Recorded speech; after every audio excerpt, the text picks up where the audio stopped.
നമസ്കാരം, എല്ലാവർക്കും മകം പോഡ്കാസ്റ്റിലേക്ക് സ്വാഗതം. നിങ്ങളുടെ വീട്ടിൽ കണ്ണേറ് അഥവാ ദൃഷ്ടിദോഷം ഉണ്ടോ എന്നറിയാമോ? ചില ദൃഷ്ടിദോഷങ്ങൾ നാം എത്ര മാറ്റാൻ ശ്രമിച്ചാലും മാറാത്തവയാണ്. ആദ്യമായി, നിങ്ങളുടെ വീട്ടിൽ പല്ലി നിലനിൽക്കില്ല, ഗൗളി ശബ്ദവും കേൾക്കില്ല.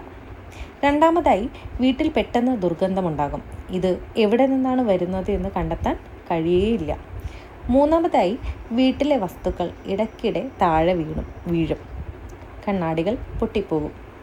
നാലാമതായി, കണ്ണേറുള്ള വീട്ടിൽ നിങ്ങൾക്ക് സുഖമായി ഉറങ്ങാൻ കഴിയില്ല. നിങ്ങളുടെ ഉറക്കം പൂർണ്ണമായും നശിക്കും, സമാധാനം ഇല്ലാതെയാകും. അഞ്ചാമതായി, കാലുകളിൽ അധികമായി മുറിവേൽക്കും, ശരീരത്തിൽ ക്ഷീണം വർദ്ധിക്കും. എന്നാൽ ഇതിൽ നിന്നും രക്ഷപ്പെടാൻ വഴികളുണ്ട് കേട്ടോ. ആദ്യമായി, അല്പം കർപ്പൂരം, ഗ്രാമ്പൂ, ഏലക്കായ എന്നിവ ചേർത്ത് കത്തിച്ച് അതിൽ നിന്നുള്ള പുകയെ വീട് മുഴുവൻ കാണിച്ചാൽ ആ പുകയിൽ നെഗറ്റീവ് ഊർജം ഇല്ലാതെയാകും. രണ്ടാമതായി, ആഴ്ചയിൽ ഒരിക്കൽ മഞ്ഞൾ കലക്കി അതിൽ കർപ്പൂരം കത്തിച്ച് ആരതി എടുക്കുക. ഞായറാഴ്ചകളിൽ ചെയ്താൽ അധിക ഫലം കിട്ടും. മൂന്നാമതായി, വീടിൻ്റെ മുന്നിൽ ഒരു നാരങ്ങയും 7 പച്ചമുളകുകളും തൂക്കിയിടുക.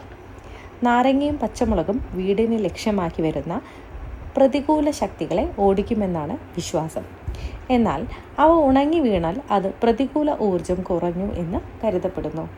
നാലാമതായി, നമുക്ക് എല്ലാവർക്കും അറിയുന്ന കടുകും ഉണക്കമുളകും ഉപ്പും തലയ്ക്ക് ചുറ്റി തീയിലിടുക. സാധാരണയായി ഉണക്കമുളക് തീയിലിട്ടാൽ ഉടൻ ഗന്ധം അനുഭവപ്പെടും. എന്നാൽ മുളകിൻ്റെ ഗന്ധം ഒട്ടും അനുഭവപ്പെടുന്നില്ല എങ്കിൽ അത്രത്തോളം കണ്ണീർ നിങ്ങൾക്കുണ്ട് എന്നാണ് അർത്ഥം.